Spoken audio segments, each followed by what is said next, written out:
So you're thinking about running, but not sure how to take the first step. My name is Brian Patterson, and I'm here to help. Welcome to Brian's Run Pod.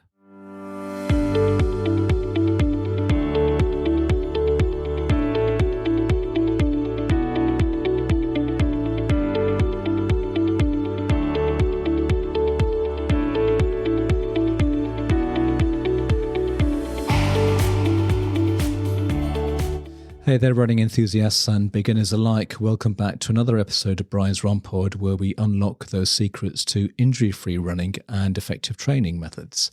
Today, we're diving into part 2 of my interview with none other than Denny Krahe.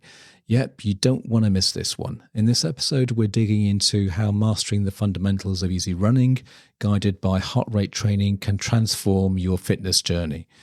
We'll chat about how it sets the perfect stage for more advanced techniques like intervals and tempo runs. Plus, we're going to dispel some common myths about running form and cadence, so you can stop chasing cookie cutter advice and start focusing on what works best for you. And let's be real, we're busting that old no pain, no gain myth wide open. Instead, we're focusing on smart training, strategic recovery, and the power of patience. Whether you're a weekend warrior or a marathon veteran, this episode is packed with tips that'll have you running stronger, longer, and with more joy. So lace up, hit play, and let's get into it. And I really hope you enjoy this episode as much as I did.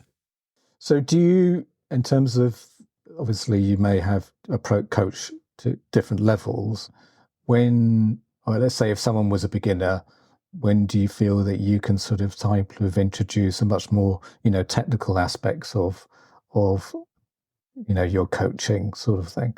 Things like different, doing intervals or tempo, that kind of thing. So it's a hard one to give a firm answer, and kind of one of my most common refrains on the podcast is it depends when people ask questions, because there's so much variance between, somebody might have been running for, you might have 3 people that have all been running for 3 months, but the level of development in those 3 months is so dramatically different in terms of what their history was beforehand. Were they involved in other sports, or were they active or doing other things, or were they fairly sedentary and they're just their first 3 months in the couch to 5K, which is great, but like they're just at different points along the timeline.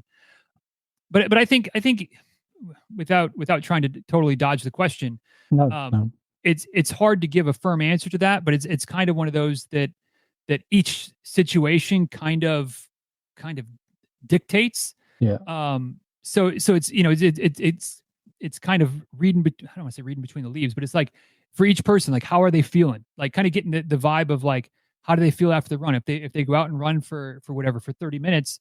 And they feel absolutely exhausted, like struggling to get through 30 minutes, then like we probably don't want to start getting like we still need to build more foundation. We still need to work on the base fitness a little bit more, which probably involves more of the kind of easy running, the low intensity running, zone 2, whatever kind of buzzword that you want to put on it.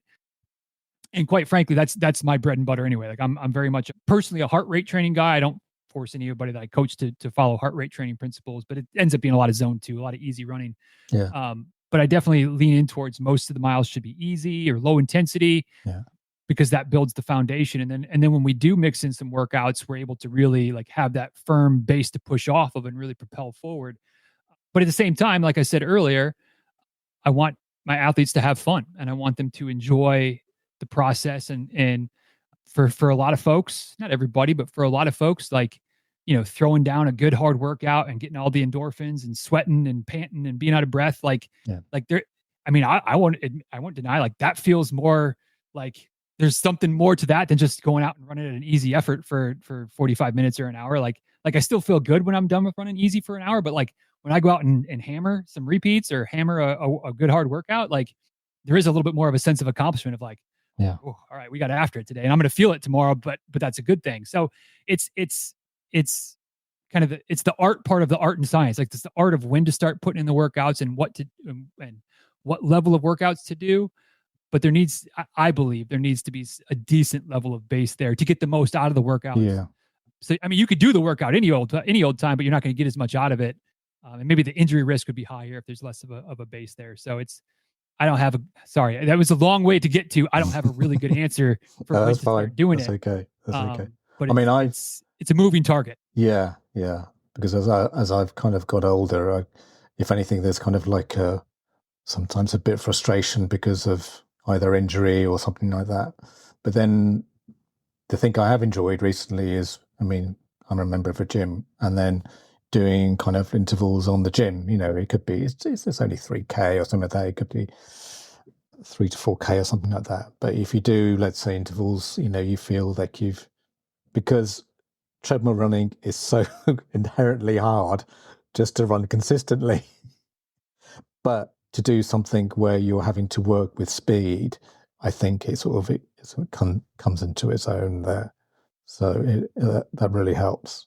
I don't know if you agree with that. Yeah. No, I do. And I again, my personal biases are that I do not like the treadmill. Like, and it's a great training tool, and I have no issues with people using it, and certainly plenty of the athletes that I coach do a lot of their running on the treadmill.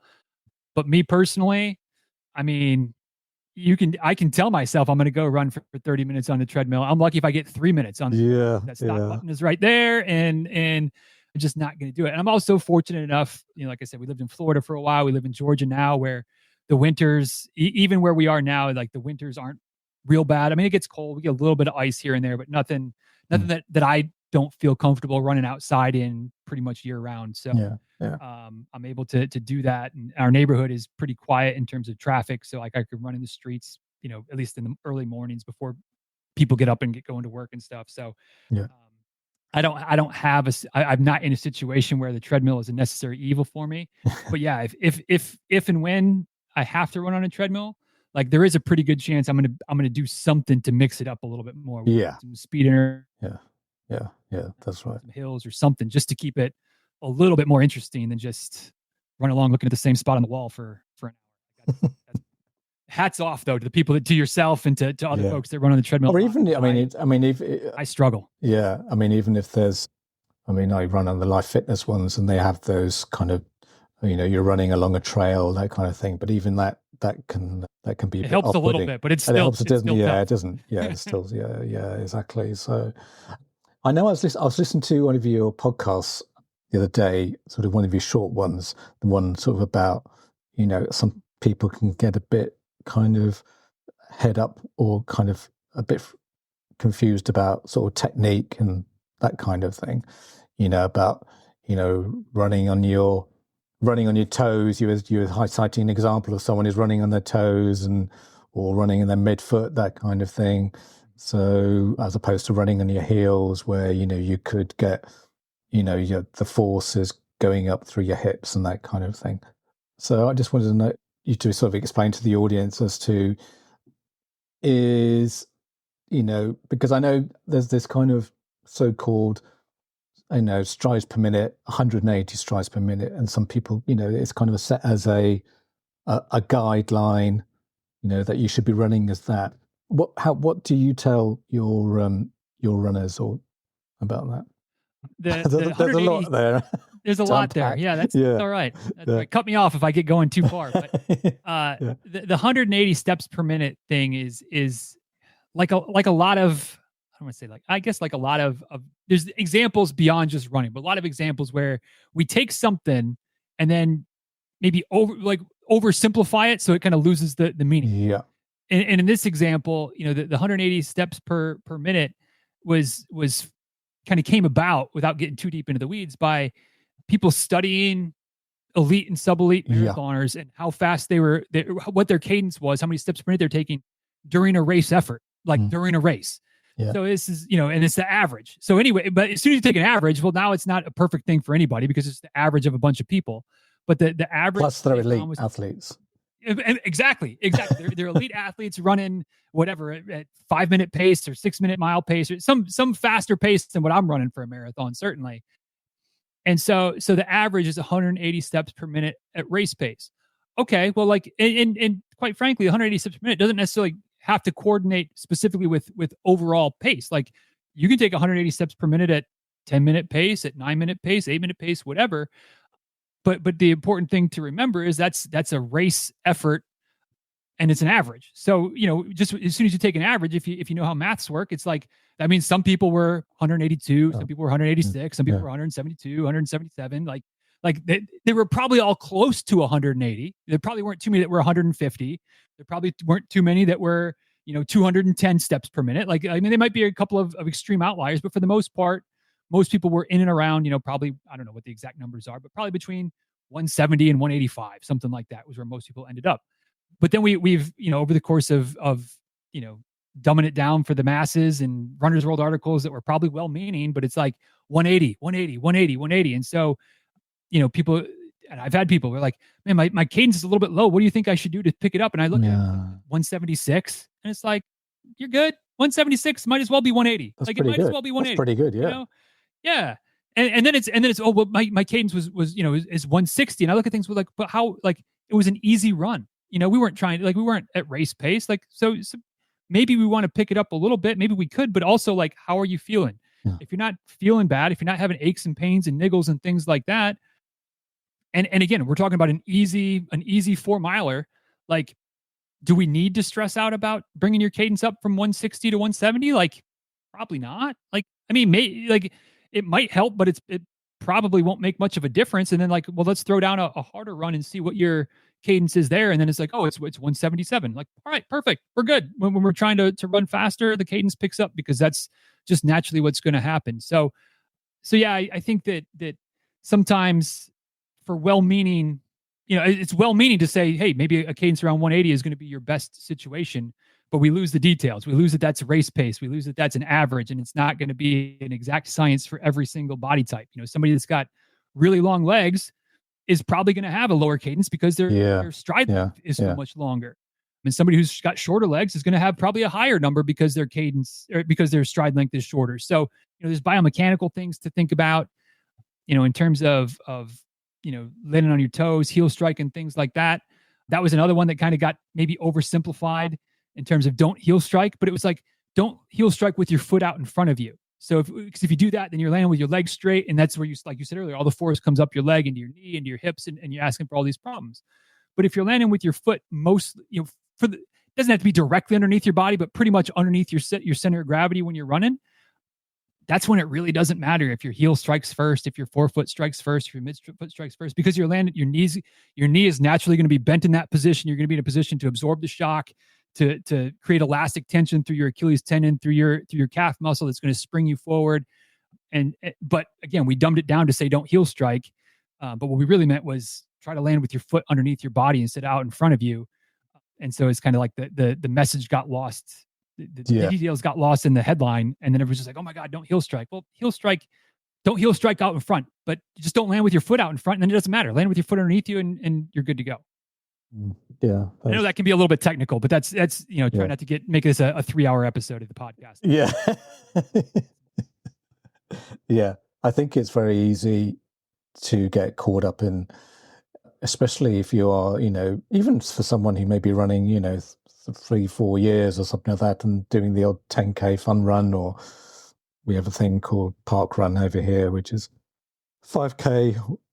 But yeah, you can sort of get caught up in it. So yeah, it's very much like you said. If you are running at quite elite levels, then maybe it's something to look at. But it's certainly for the Connell Garden runner, maybe not.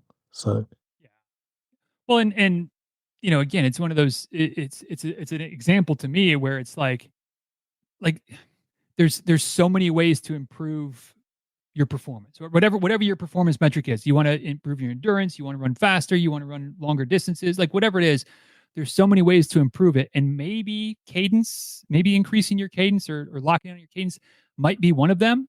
But it's probably not. You're probably not going to get the biggest bang for your buck as maybe you would from running more easy volume, or taking care of your body more with like foam rolling and stretching, yoga, things like that are going to reduce some of the niggles and help your recovery. So you're going to be able to be more consistent with you. There's probably lower hanging fruit that has more of an impact on your performance. But yeah, sure. Once you're up at the elite levels, once you're running for marathon wins and world major wins and life-changing amounts of money, like, well, then sure, then maybe every little detail is worth analyzing and seeing what it does for you. But for you, me, and probably everybody listening, there's probably other factors that would have a bigger impact on our health and our fitness and our performance than, if we're taking 170 steps per minute or 176 or 182. Like, and again, personal bias there, take it for what it's worth, but that's just kind of how I feel that we're looking for pennies when we could be looking for dollars, and look for the dollars, you get ahead a little bit quicker. Yeah. So, I mean, on that, I mean, because you've been coaching sort of a range of athletes, has there only been one thing which has helped running? I know it's very difficult to pinpoint that, but has there been sort of like, you've taken all the people you've coached and you thought, well, there's one thing that will help improve their times or their enjoyment of running? Yeah, I think that, and again, it's my sample size bias of folks that I work with, but I think that the biggest factor has been embracing running easy most of the time. And I don't know if this is as much of a thing over in the UK and Europe as it is here with some of our sport culture, as especially starting with youth levels and whatnot. But there's a lot over here. It's getting better, but there's been a lot over here of kind of like the no pain, no gain mentality, and like everything hard. And if you're not just pushing yourself to the limit every day, you're not making as much progress as you could. And there's been multiple times where I've worked with folks and I'm like, yeah, like let's stop trying to set PRs and PBs every day in training. Like, let's just, you might could race at, whatever at 8-minute pace for the marathon, 8 minutes per mile pace, but like, let's try to slow those runs down to 9-minute pace. Let's try to slow those runs down to 9:30 to 10-minute pace. And it takes a little while to kind of adjust and get used to it. But then like, and I'm not going to pretend like the numbers, I've heard this hundreds of times, but dozens of times where it's like, my gosh, like I did my 12 miles on Saturday morning and like, I felt good. Like after I finished, I was able to work in the garden. I was able to go for a walk with the kids. I was able to do this. I was able to do that. And before I would run 10 miles or 12 miles and I would just be exhausted. Like I couldn't hardly get up and function the rest of the day because I was so just spent physically because they were trying to run too fast or work too hard for every single run. And again, without getting too deep into the physiology weeds, for most of us, and especially for those running even quote unquote shorter distances like the 5K, like those are still, anything longer really than like 800 meters. And you could make an argument that even 800 meters is an aerobic event, like because you're just out there for the amount of time that you're out there, like you need to have a good level of aerobic fitness. But certainly you get off the track, you get into anything that's again, 800 meters or longer, certainly road races, 5Ks, 10Ks, halves, fulls, whatever. Your aerobic fitness is the key. And so many folks are like, I want to run faster. But if you say, hey, how fast can you run a mile? And just make up numbers here, but like, oh, I can run a mile in 7 minutes. And their goal pace is to run 4 hours for the marathon, which means that they need to run 9-minute miles for 26 miles. Well, they're fast enough. If they can run a 7-minute mile, they're fast enough to run a 9-minute mile. They don't have the endurance to run 9-minute miles for 26 miles. So the way to build that isn't to run a bunch of 7-minute miles. And it really isn't even to run a bunch of 9-minute miles. It's to slow down. It's to run 10 minutes, 11 minutes, 12-minute pace even. And just build up the endurance, the time on feet. You get some physiological changes that we don't need to get into, but the way your physiology evolves so that all of a sudden running 9-minute pace, which is whatever, maybe 85% effort, 80% effort when you could run a 7-minute pace all out, you're able to maintain that for 4 hours to get to 26 miles to break that 4-hour number. Yeah. And so again, all that to say, I'm long-winded as a podcaster, but to answer your question, I think in my experience, getting people to embrace the idea of not every day is race day. I can run easy most of the time and not get slower and not forget how to run fast. I can still run fast and sometimes even faster because I'm not always fatigued. I'm actually rejuvenated after each one. Has really been a game changer for a lot of folks. I mean, on a couple of those points, I really agree with you. And because I was watching someone on TikTok about running and whatever, and they said, I think there were 3 tips for beginners, and I think she said, kind of work it into your schedule. And also, I think the last one was run slow. If you're really getting into it, just running slow. And also, I know one of the things that when I used to do heart rate training, it was, you'd kind of pick a heart rate, which was kind of, I don't know, 80, or 65% or 70% of your maximum heart rate or whatever. And I used to, in those days, I used to use Polar. I mean, there's Polar still around, but it used to go off, if it was going up. And then I think there was that frustrating, well, I can go faster, but then it was kind of, it was getting you, I know there's that heart rate drift anyway, the longer you go because of you're getting hot or depending on the conditions. But I think at the end of the day or the end of the run, you feel a hell of a lot much better for it because you're focused on keeping your heart rate down, and that in turn is getting you to run slower. Yeah, absolutely. And I think that not only is there sometimes that frustration for folks that are first getting into it about, I feel like I could run faster, but I've also had to push back, or I've heard the argument of like, but it doesn't look as good on people on Strava are going to think that I'm slow or people, and it's just like nobody on Strava cares. Right? Yeah, like they're giving you kudos because you ran. They're not giving you kudos because you ran 7-minute pace today instead of 9-minute pace. Like nobody, but there's that little bit of ego, and I especially if you've been running for a while, months, years. Some folks first get into heart rate training if they've been running for years and years and years, and it is a hit to the ego when you're like, all right, I want to keep my heart rate at 145 beats per minute, and you set out and you're starting off and it's good, and all of a sudden 2 miles in you're at 155 and you feel like you're running pretty easy, but the heart rate's high, and so like you have to be willing to go, all right, I'm going to run a minute slower, 2 minutes per mile slower, whatever it is. Like I'm going to be willing to back it down and keep my heart rate where I want it to be, and trusting the process, which, that's a tough thing to do. Sometimes you're trying to build. And also you can make, if you do log you can make comparisons, well, I did 5 miles at this heart rate range, and, 2 or 3 months later, I did the same distance at this heart rate range, but I ran faster there. Yeah, no, I mean, that's a great way to measure it and to monitor it. Yeah. And again, I mean, it takes some time, it takes some patience, but like, quite frankly, that's what endurance activities, like there's no endurance activity where you're like, oh, I did 3 good workouts, I'm ready to go now. Like it's a months and it's years and it's decades long process to continue to build that fitness over time. And I don't know. I mean, like I said, I'm all in on it. I believe it. I've seen a massive difference for myself. I've seen a massive difference for a lot of folks that I've worked with that have really embraced it.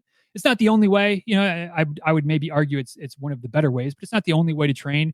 But if your goal is to run for the next 20, 30 years, not for the next 3 months to train for a specific race, like I said, I think it's the less wear and tear on your body, which gives you a better chance for longevity, and which at least for a lot of folks, like at least for myself and maybe some other folks as well, it gives you the longevity in the sport gives you a chance to achieve a lot more goals than just one goal in the next 2 months, and then I'm going to call it a career, which hopefully is not what too many people are. Hopefully not many people are willing to make that trade-off of like, I want to, get this 3-hour marathon and then I'm done. Like it's like I want to get 3-hour marathon, but then I want to keep going. I want to keep running more. Yeah. Even if the next race maybe doesn't get to that big time goal. Do you think, because I think your background being sports medicine, do you think that's kind of, that's been the strength in your coaching because you have that background? I think so. I think that's been another area that's evolved a little bit though as well. I mean, I think that was a big focus when I first got into it, was trying to prevent injuries and minimize them and speed the recovery process. And obviously that's still part of it. But I think that, and again, for hopefully for better, there's a lot more information out there. There's some less good information, but there's a lot of really good information out there in terms of exercises and the value of strength training, and the value of yoga and soft tissue work and running. Like there's a lot of other good information that helps on the injury front. But I guess I would say that when I do have an athlete that's got some type of niggle or some type of something that's not quite right, I do think it's probably helpful to have that sports medicine background to kind of dig into things and go, well, it could be this, and this, and like, without just assuming that every foot pain is plantar fasciitis. A lot of times foot pain might be plantar fasciitis, but there's a dozen other things that it could be as well. Right. And same thing if it's a knee pain. Well, it could be runner's knee, it could be IT band issues, but it could be a dozen other things. And so not just automatically jump into, oh, your calf hurts, so it's Achilles tendonitis. Like maybe it is, but maybe it's a strain, maybe it's a this, maybe it's a that. So you're able to sort of diagnose that, as A opposed little to bit. I mean, it's tough because all of my coaching is virtual. So like I don't get my hands on. I can't test anybody and really feel. But at least I can kind of typically most of the time, touch wood, give some good, like try this, try that, try this, try that. And then when they report back, I can go, all right, well, that kind of eliminates this thing. That kind of eliminates this thing. All right. Probably this. And if we don't see some progress in the next 2, 3, 5 days by focusing that's what it might be, then it might be a good idea to go see a physio, go see go see a doctor, go see a therapist, go see somebody who can get hands on and can test you in person, because that's always going to be better than what I can do virtually. I mean, just getting the feeling and testing strength and testing range of motion is almost always going to give a more like likely scenario than what I can try to come up with when we're going back and forth. Right. Good. Well, we're nearly coming up to the end of the podcast. I did wanted to ask is obviously I don't know how many episodes you've done, like 1,700 or something. Is that not quite 1,700? No. I think we're at 12. Oh, right. 1260, 1270, something like that. So. Yeah, great. So you're still going to be doing it. I mean, how do you see it evolving in the future? Yeah, I don't plan on stopping anytime soon. Certainly, it's evolved over the years. It used to be very much interview focused, and now I do like an interview every month or 1 to 2 every month, and a lot more kind of just shorter coaching type of singular episodes. And so I don't know. I mean, I don't. There's not usually a big plan of like I'm going to evolve it here, I'm going to evolve it there. Like I may have a few more interviews here and there, but at least plan to keep going once a week with a coaching tip, and like I said, at least probably once a month do an interview, and who knows? I mean, it's and I hate to just duck out on the answer, but like I for lack of it, for better or for worse, I don't make many plans past like, what am I doing today? Yeah. And so, I feel like we're in a pretty good groove with the podcast right now. And so I'm just going to kind of plan to keep it there. But, as the business evolves, as podcasting evolves, could there be more? Sure. Could there be less? I suppose, but I enjoyed enough that I don't plan on stopping anytime soon. Yeah.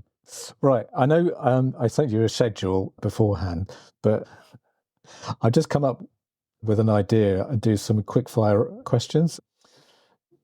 First one being is, do you have a sporting icon?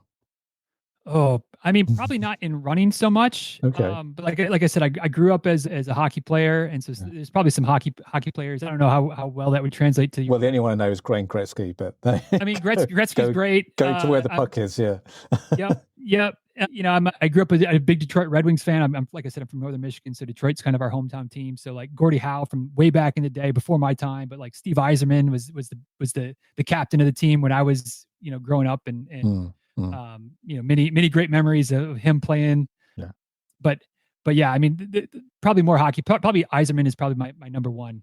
But I don't know. I like athletes of all flavors and all sports. So it's hard to nail down just one or two. Okay, got a couple more just come to mind. I'm quite impressed I'm remembering these, only because I was listening to another podcast where they did the same thing. And the other one would be is, what's your preferred playlist if you're going out running, or do you listen to a playlist? All right, so I usually listen to podcasts, but I save music for when I need it.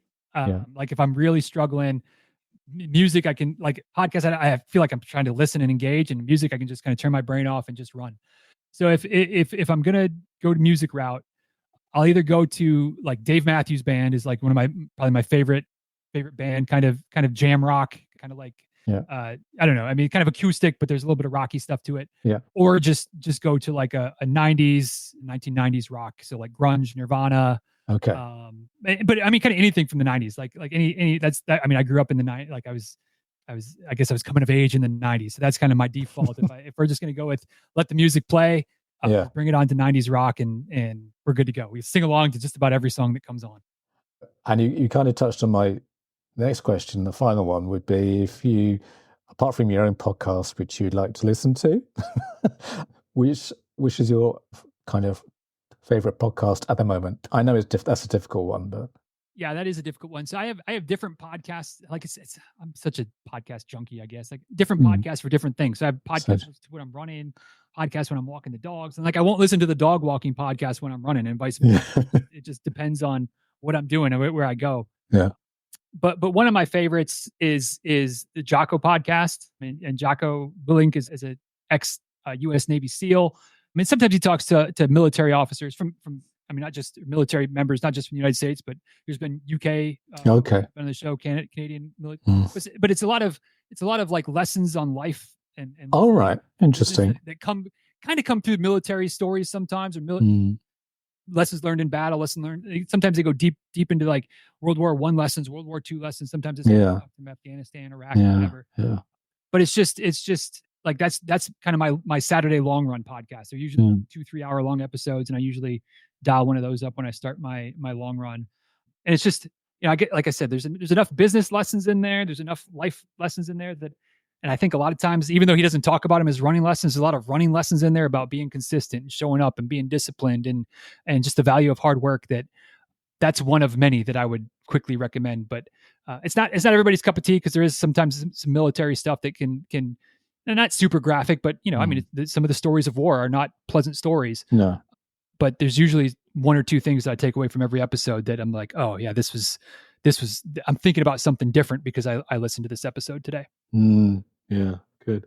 There's well, if you want to know a couple of mine which I listen to at the moment, I'm listening to by the BBC, a mathematician called Hannah Fry, but she does these very short 20-minute ones, and she kind of analyzes charts.